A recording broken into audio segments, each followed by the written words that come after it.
On a eu des discussions qui étaient, j'ai trouvé, extrêmement constructives. Il y a une rigueur scientifique et on sent que les dossiers sont épluchés à fond et qu'il y a évidemment du répondant et ce n'est pas des décisions qui sont arbitraires qu'on pourrait imaginer. Donc on va vous laisser les présenter, mais voilà, c'est pour ça qu'on avait tenu à ce que vous soyez là parce que. Merci de m'avoir invité. Je ne parle pas très fort, donc vous allez me dire si vous m'entendez correctement, je la salle en tout cas parler. Donc je vais vous parler du paysage des investigations en France, paysage qui a récemment changé depuis la mise en application du règlement européen relatif aux dispositifs médicaux, effectif depuis le 26 mai dernier. Donc vous êtes les premiers à qui je fais cette présentation. Alors, concernant les apports du règlement européen en matière d'investigation clinique, tout se situe dans le chapitre qui est listé sur ma diapositive. C'est un chapitre dédié à l'évaluation clinique et les investigations cliniques rentrent dans le cadre de l'évaluation clinique qui est à mener sur les dispositifs médicaux. Et comme vous le savez, il constitue un moyen d'obtenir des données cliniques. Elles sont conduites, ces investigations cliniques. Alors, à la différence, je vais faire une petite parenthèse, précédemment, les procédures relatives aux investigations cliniques appelées recherche impliquant la personne humaine avaient pour cadre la loi Jardé. Il y avait 3 catégories d'essais, IPH 1, 2 et 3. Dans le cadre du règlement, donc, dans le cadre de la loi Jardé, c'était le risque lié à la recherche qui entraînait une catégorisation de l'essai en 1, 2 et 3. Catégorie 1, les plus à risque, et catégorie 3, les moins à risque. Dans le cadre du règlement, c'est la classe de risque du dispositif qui fait basculer l'évaluation qui va être menée sur ces investigations cliniques dans une évaluation plus importante par rapport à une évaluation plus modérée. Je vais m'expliquer ultérieurement. Donc, ces investigations cliniques sont conduites dans l'Union européenne conformément au règlement pour établir la conformité d'un dispositif aux exigences de performance et de sécurité. Avant, on parlait d'exigences essentielles. Et tout ça dans le but d'établir et de vérifier les performances, les bénéfices et la sécurité clinique. Le point d'entrée de ces investigations cliniques sera la base de données EUDAMED qui n'est encore pas effective à ce jour. Et pour chaque essai clinique, pour chaque investigation clinique, pardon, il y aura un numéro d'identification unique qui sera communiqué pour cette investigation clinique. Donc la base de données EUDAMED et notamment le module dédié aux investigations cliniques ne sera visiblement pas disponible avant 2022. Alors, ce règlement européen, il met en avant en termes d'évaluation. Alors, il y a une évaluation, quand vous présentez un dossier d'investigation clinique, il y aura sur toute investigation clinique un avis éthique qui sera émis, mais également une évaluation scientifique. Par contre, l'évaluation scientifique ne concernera pas tous les dossiers. Et en termes d'évaluation scientifique, il y a 2 procédures qui sont évoquées, établies dans ce règlement. La procédure d'évaluation non coordonnée, dite nationale, qui est faite auprès de chaque État.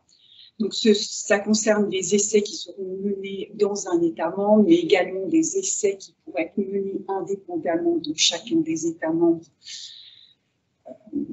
Donc, l'évaluation scientifique, par contre, reste au niveau national dans le cadre de cette procédure, et cette procédure est obligatoire depuis le 26 mai dernier.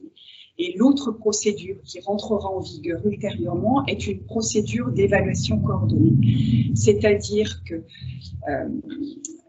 ça concernera les investigations cliniques qui seront conduites dans plusieurs États membres. Le promoteur pourra choisir l'autorité compétente en charge de coordonner l'évaluation de son dossier d'investigation clinique.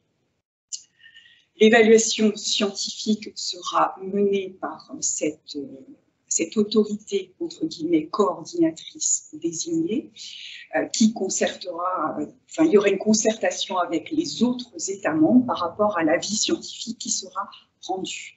Et ensuite, certainement, il y aura une soumission, comme ça se fait pour le médicament, individuellement dans chaque État membre, mais ce sera une fois que, dans le cadre de la procédure coordonnée, entre guillemets, il y aura eu un avis rendu, la procédure nationale sera extrêmement courte. Après, je m'avance un petit peu sur ce sujet. C'est un sujet qui n'a pas été travaillé pour l'instant au niveau européen, donc on ne sait pas encore véritablement comment ça fonctionnera.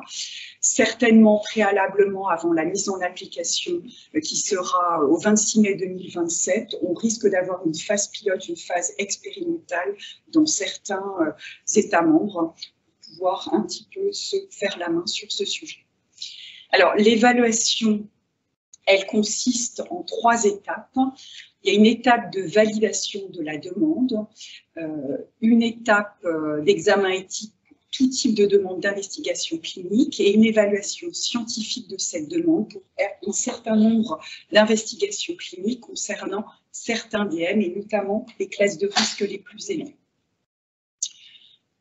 Je vous parle brièvement des modifications substantielles ou pas, c'est peut-être pas très intéressant. C'est pas l'urgence, mais je vais accélérer. Voilà. Donc, concernant les investigations cliniques sur le territoire national, je vais vous présenter les procédures, les 7 procédures de soumission qui existent depuis le 26 mai. Les critères qui ont été déterminants pour le cadre de ces investigations sont la finalité de l'investigation clinique, c'est-à-dire l'établissement de la conformité ou d'autres fins que l'établissement de cette conformité, ce qui peut être le cas pour des promoteurs institutionnels notamment. L'établissement de la conformité, ça concerne les promoteurs industriels. Le statut du dispositif qui est également important vis-à-vis du marquage CE. On ne se trouve pas dans le même cas de figure si le produit n'est pas marqué CE ou s'il est marqué CE.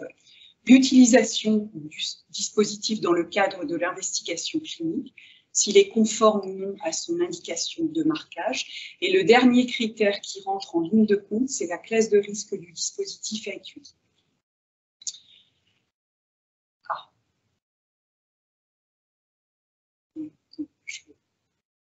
Les différentes procédures qui existent sont au nombre de 7. Vous voyez la flèche là? Oui. D'accord. Donc ça peut sembler un peu barbare comme tableau. Donc vous avez vous n'avez pas un pointeur? Je vais essayer d'aller moins vite. Vous l'envoyez sur le tableau. Voilà. Alors, vous avez les fameuses investigations cliniques qui sont conduites pour l'établissement de la conformité, qui relèvent de l'article 62.1 du règlement. Et dans l'autre niveau, tout ce qui est en jaune, ce sont les autres investigations cliniques qui sont conduites à d'autres fins que pour l'établissement du marquage CE. Alors, je vais commencer par les fameux essais conduits pour l'établissement de la conformité. Donc, vous avez les fameux essais qui sont conduits sur des DM qui sont non marqués CE. Voilà. Donc, pour les classes 1, ce sera la procédure 1. C'est une procédure assez allégée où finalement, il y a essentiellement un avis éthique qui est rendu. Pour les classes de risque les plus élevées, 2B, non-invasif, 2A et 2B invasif, et les classes 3, là on est sur la procédure entre guillemets, la procédure 2 qui est la procédure la plus complète avec une évaluation scientifique et une évaluation éthique. Les fameuses études dites SCAC, qui sont les études de suivi post-market sur des DM marqués CE, utilisés dans leur destination, mais comportant, pour lequel l'essai comporte des procédures additionnelles invasives ou lourdes. on est sur une procédure que l'on appelle 3. Vous avez des codes couleurs qui sont importants et vous verrez pourquoi. Là, on est clairement sur une évaluation qui est essentiellement faite par le comité de protection des personnes pour la procédure 3, avec un avis scientifique rendu sur la procédure additionnelle invasive ou lourde par, en France, l'ANSM. Alors maintenant, je passe aux autres investigations cliniques qui sont conduites à d'autres fins que celles du marquage CE. Donc, vous avez des études également de suivi post-market qui concernent des DM marqués CE de toute classe avec des procédures additionnelles non lourdes et non invasives. En dessous, les investigations cliniques sur des DM marqués CE, alors toute classe utilisée dans la destination du marquage CE, mais sans objectif d'établissement de la conformité, avec des procédures additionnelles invasives ou lourdes, ou les mêmes procédures, mais non invasives ou lourdes. C'est typiquement le type d'études que les établissements de santé peuvent mener. Donc, on est sur une procédure 4.2. Je reviendrai sur le détail de la procédure. Les essais sur des DM marqués CE en dessous, qui sont utilisés hors de leur marquage CE, sans objectif également de marquage, procédure 4.3. Et enfin, les investigations cliniques portant sur des DM non marqués CE par des équipes institutionnelles qui rentrent dans la procédure 4.4. Ça peut vous sembler compliqué.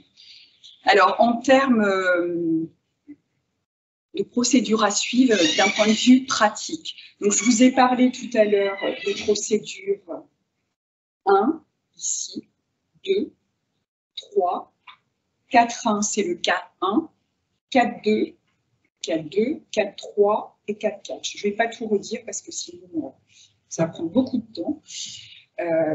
Donc, les modalités de dépôt sont identiques, quel que soit le type d'investigation clinique. C'est-à-dire que le dépôt doit être fait le même jour auprès du CPP et auprès de l'ANSM. Alors, ce sera le CPP en premier, puisqu'on a besoin d'avoir l'identification du CPP, nous à l'ANSM. Donc, CPP en premier, le même jour, l'ANSM, en informant l'ANSM du CPP attributaire. Donc, comme ça, c'est assez simple. En termes de validation, alors, la ligne en dessous, j'ai perdu la flèche. Bon, je suis désolée. Non, mais je ne la vois pas. Il faudrait une grosse flèche. Vous avez bougé la... Non, c'est la slide.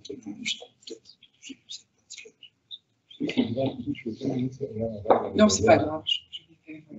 Donc, la validation de l'essai, qui est la prochaine étape suite au dépôt. Donc, la validation, ça consiste à vérifier la qualification du dispositif, dans la classe de risque, la classe de risque du dispositif revendiqué, le type de procédure concernée par l'investigation clinique, parce que vous avez vu qu'il y en a 7, et la complétude du dossier d'un point de vue technico-réglementaire.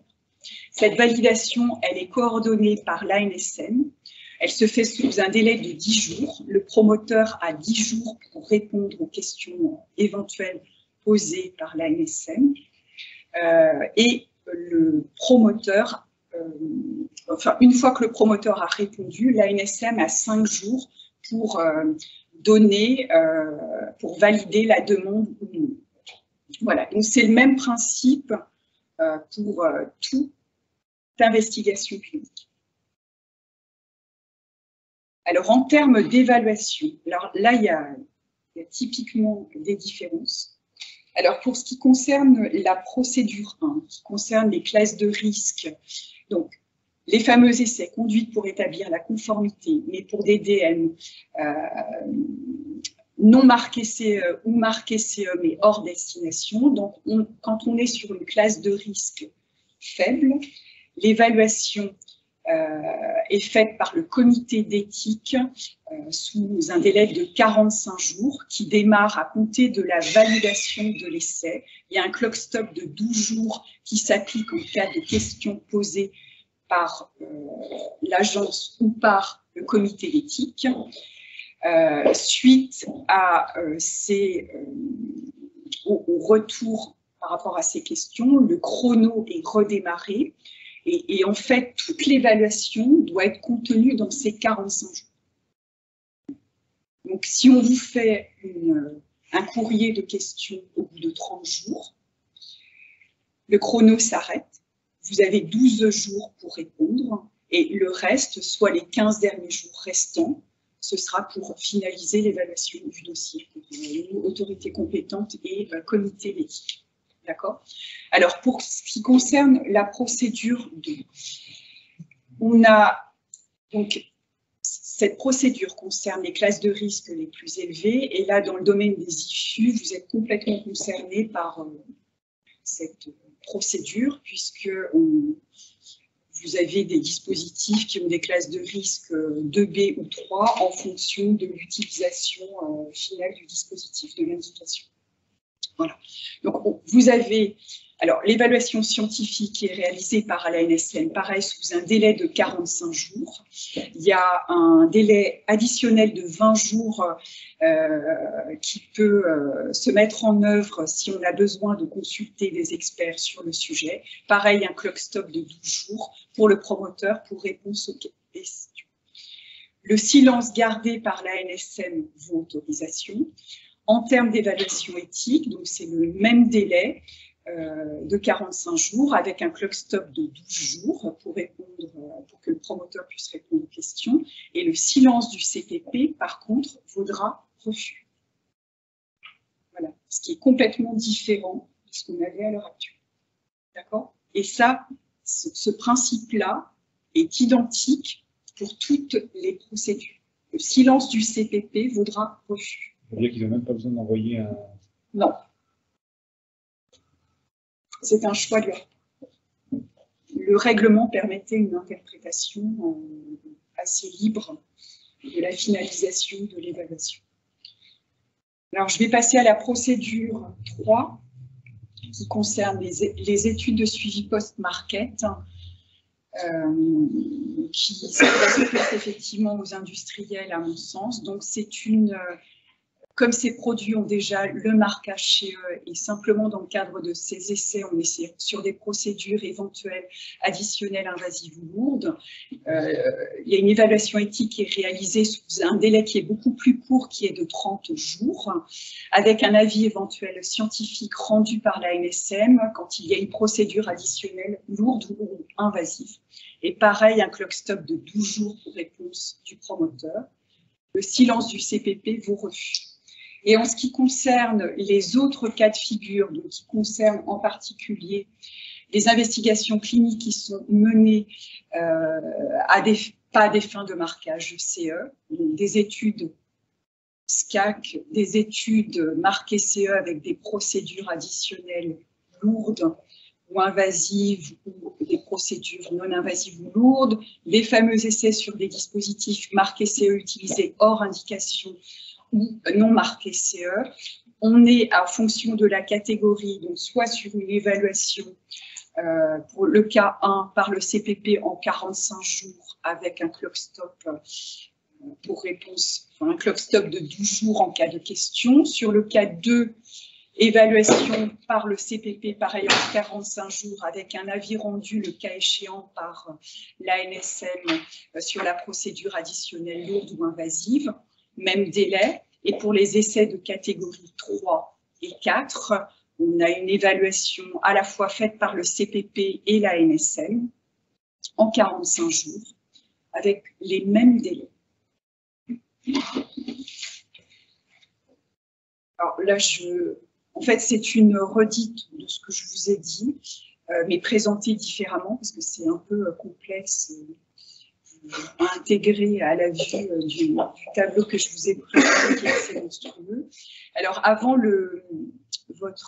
dépôt auprès du comité d'éthique et de l'ANSM, vous devez demander un numéro d'identification nationale de votre recherche. Vous avez le site pour accéder à cette demande de numéro.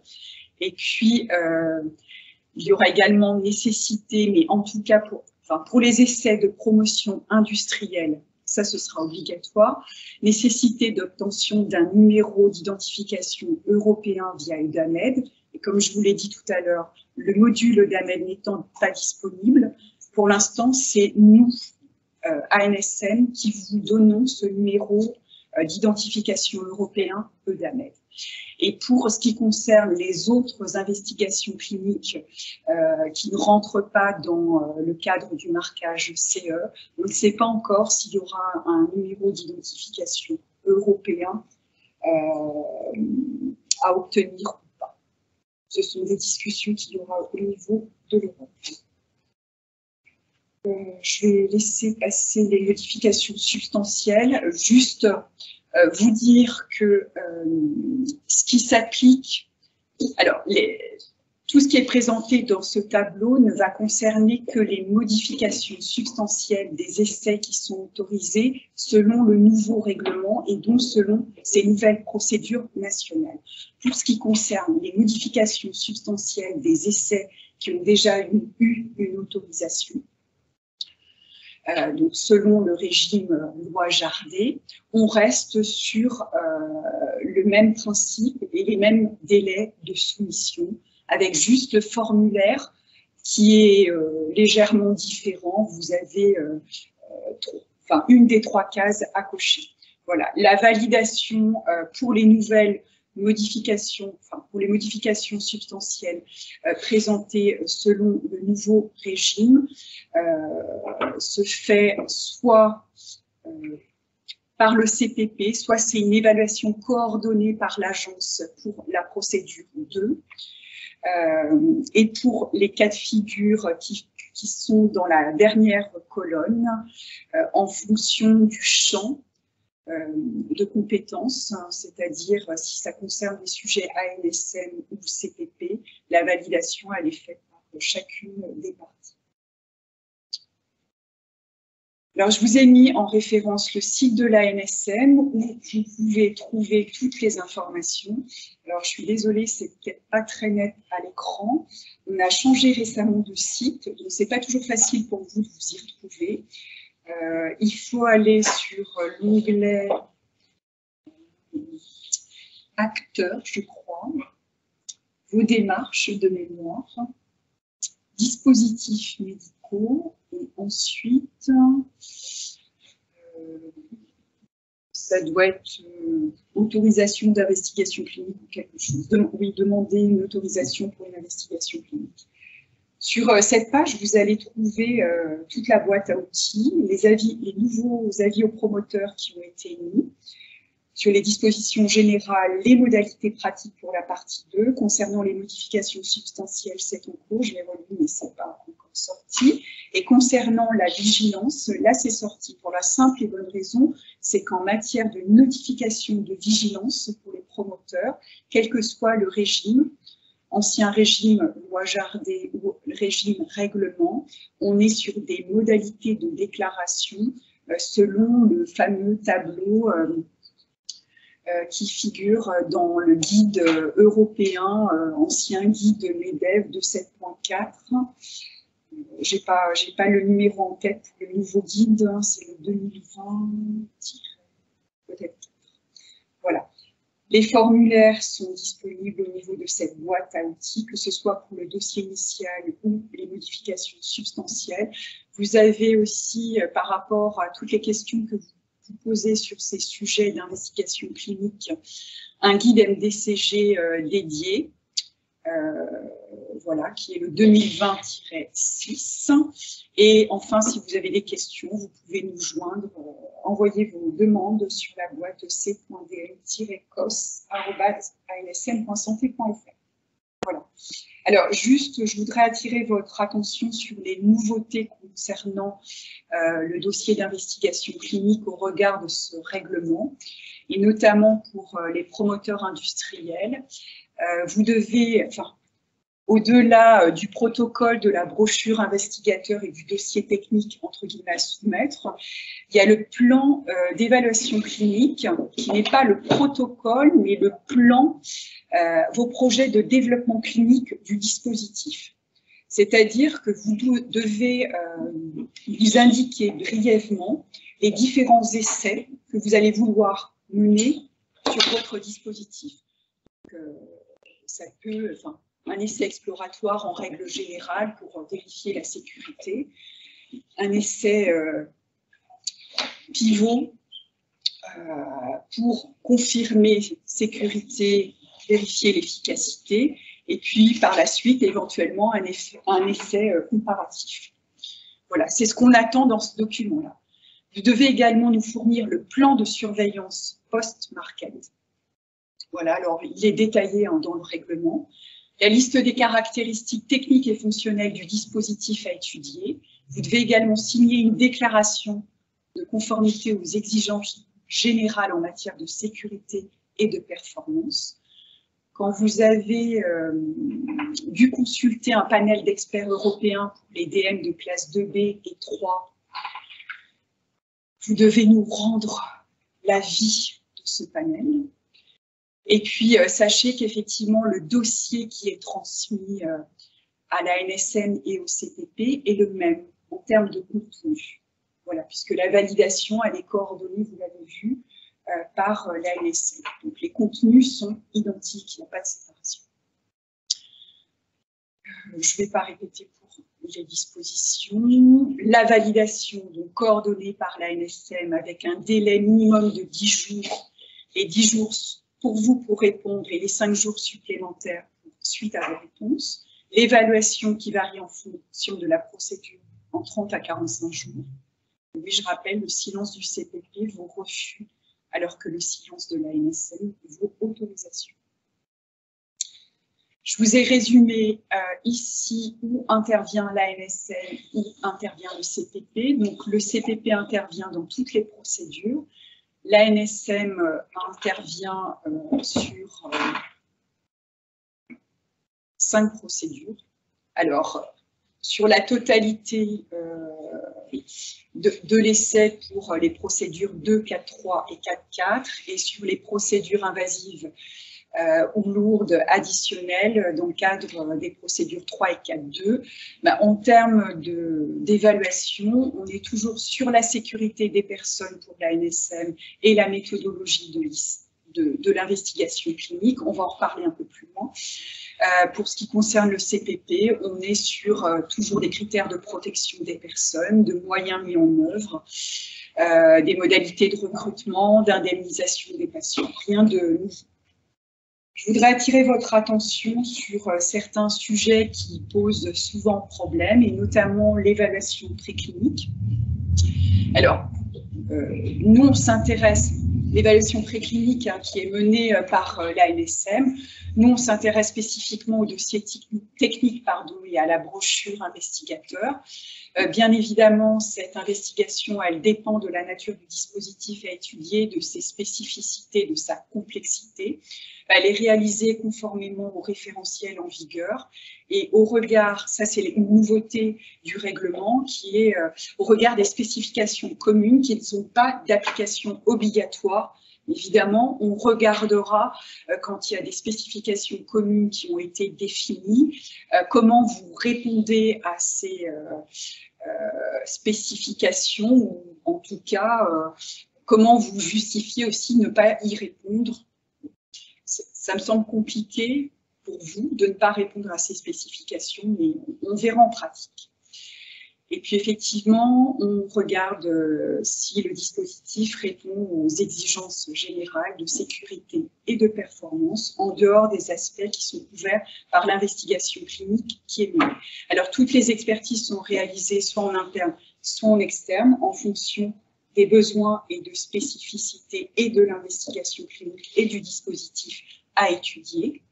L'évaluation préclinique, elle porte sur des données de qualité du DM expérimental, elle porte sur l'analyse, sur tout type de données de sécurité, pas uniquement la sécurité biologique, mais aussi électrique, électromagnétique, mécanique, et sur les performances précliniques du dispositif.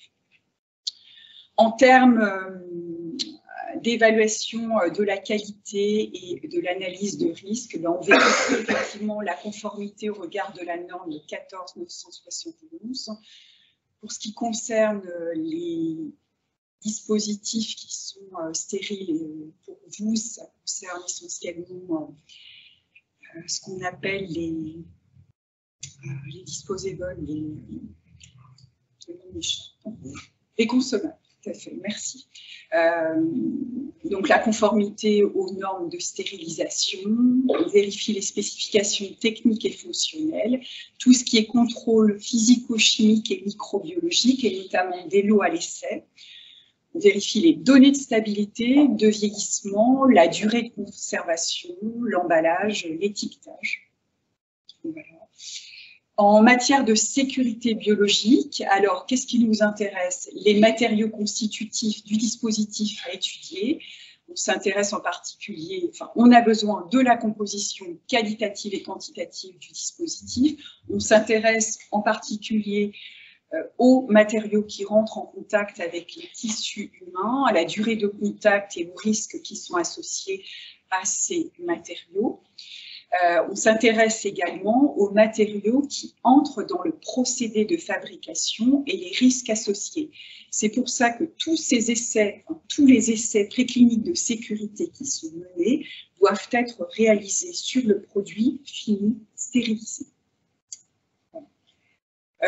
N'oubliez pas dans les essais précliniques de sécurité à réaliser tout ce qui est essais relatifs à la caractérisation chimique, au relargable, avec éventuellement en sus les autres essais d'évaluation de la sécurité biologique à mener. Je ne vais pas rentrer dans ce détail. Parce qu'en termes de sécurité biologique, effectivement, les essais qui sont à mener indispensables pour pouvoir commencer une investigation clinique dépendent de l'utilisation que l'on va faire du dispositif dans le cadre de l'essai.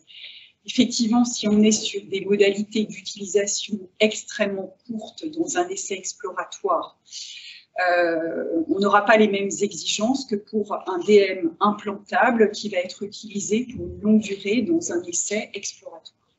Voilà. On tient aussi compte du milieu de réalisation des essais de sécurité biologique. On a parfois des dispositifs qui sont utilisés in vivo en milieu acide avec des essais qui sont effectués en milieu neutre, et là, ça peut poser un problème. En termes, juste pour conclure sur la partie sécurité biologique, attention aux données d'équivalence. La démonstration d'équivalence dans le cadre du règlement, c'est compliqué. Vous avez un guide additionnel sur le sujet qui a été émis l'année dernière, c'est le guide MDCG 2020-5. L'équivalence, non seulement elle doit être technique, biologique et clinique, et à mon sens, c'est difficile à démontrer. En termes de démarche de marquage CE, si vous voulez revendiquer une totale équivalence à un dispositif qui est sur le marché, vous allez devoir accéder totalement à la documentation technique du dispositif équivalent. Voilà, pour les implantables et les classes 3 notamment, et pour les classes de risque inférieures, il faut un accès suffisant avec des justifications scientifiques appropriées. Pour ma part, l'accès suffisant pour l'instant, ça ne veut pas dire grand-chose. L'accès suffisant au dossier technique, je demande à voir, je pense qu'il y aura des discussions au niveau européen sur ce sujet pour savoir ce qu'on entend. Alors, on vérifie également la conformité aux autres données, enfin, pour les autres données de sécurité, on vérifie la conformité aux normes de sécurité électrique, électromagnétique. Pour tout ce qui est logiciel, qui sont souvent partie intégrante de vos dispositifs médicaux, on vérifie que vous avez bien validé vos logiciels. Voilà. On vérifie aussi l'usabilité. Et puis enfin, sur certains dispositifs, on a des normes transversales qui s'appliquent, soit des normes ISO, soit des normes ASTS. Et ce sont plutôt des normes pour des exigences d'efficacité. Alors, je vais revenir sur une autre problématique que l'on rencontre souvent, c'est la méthodologie des investigations cliniques. Alors, nos exigences ne sont pas tout à fait les mêmes en matière d'investigation clinique en fonction du type d'étude. Effectivement, si on est sur une étude exploratoire, un first in man, on n'attend pas de vous que vous réalisiez un essai sur un grand nombre de patients, très clairement. Après, quand on va vers une étude confirmatoire, les exigences sont beaucoup plus grandes et vous devez effectivement émettre des hypothèses statistiques en fonction de l'objectif que vous êtes fixé. Donc, on peut démarrer en essai confirmatoire sur des essais d'équivalence, on peut aller jusqu'à des essais d'équivalence ou de non-infériorité, pardon. On peut aller jusqu'à des essais de supériorité.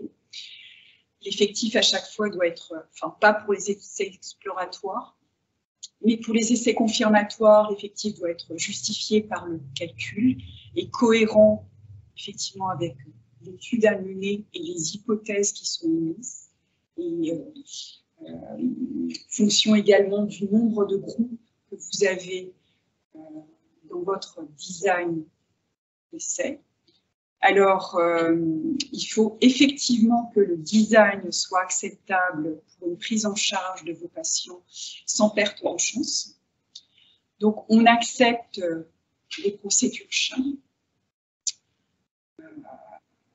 Il faut effectivement que la balance bénéfice-risque reste acceptable. Voilà. Et souvent, pour ces patients qui bénéficient d'une procédure CHAM, ils rentrent quelques mois plus tard, quelques semaines plus tard, dans la procédure. C'est souvent le cas de figure. Alors, ces essais avec design comparatif sont importants. Et notamment pour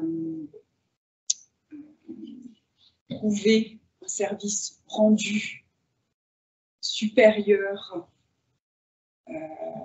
aux services qui sont rendus par les autres technologies, ou aussi démontrer moins de risques par rapport aux autres technologies, parce qu'on peut avoir une efficacité équivalente, mais des risques moindres avec une nouvelle technologie. Donc, dans ces cas-là, le service médical attendu pourrait être supérieur. Voilà. Après, ces notions de service médical rendu, ça ne relève pas de l'Agence du médicament, l'ANSM, mais ça relève de la Haute Autorité de Santé, avec la commission qui se charge d'étudier ça, qui est la CNOS. Voilà. Faites attention également aux critères d'évaluation que vous allez évaluer. Qui doivent être en cohérence avec les objectifs de vos essais. On voit très souvent des critères qui ne sont pas en cohérence avec les objectifs de l'essai. Et effectivement, faites en sorte de limiter les biais d'évaluation. Donc, il est souvent important d'avoir un aveugle, notamment par rapport à des méthodes d'évaluation qui ne sont pas forcément, comment je dirais,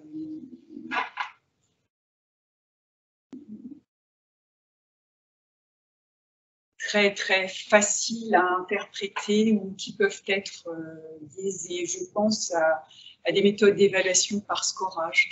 C'est toujours un peu gênant d'avoir le scorage qui est effectué par l'investigateur qui mène l'essai. c'est beaucoup mieux d'avoir un investigateur aveugle par rapport au traitement qui a été effectué. Après, c'est pas toujours possible, mais dans la mesure du possible. Oui, mais je vais vite. Alors, juste, je voulais vous présenter le guichet innovation et orientation, qui est un guichet qui existe depuis septembre 2020, qui est dans une autre direction que la mienne. Je vous ai mis un peu avant l'organigramme de la direction. En fait, c'est favoriser l'accès à l'innovation et le soutien au développement et notamment de produits innovants. Donc, ça concerne aussi bien les dispositifs médicaux que les médicaments. Voilà, donc je vous ai mis les démarches à effectuer. On peut réaliser un accompagnement réglementaire, on peut rendre des avis scientifiques et on peut également organiser des réunions par rapport à des présoumissions d'investigation clinique. Donc voilà. Alors pour ce qui concerne les DM, c'est uniquement quand on est dans des situations de rupture d'un point de vue technologique ou des produits innovants qui ont un impact clinique fort en termes de prise en charge. Voilà, j'en ai terminé.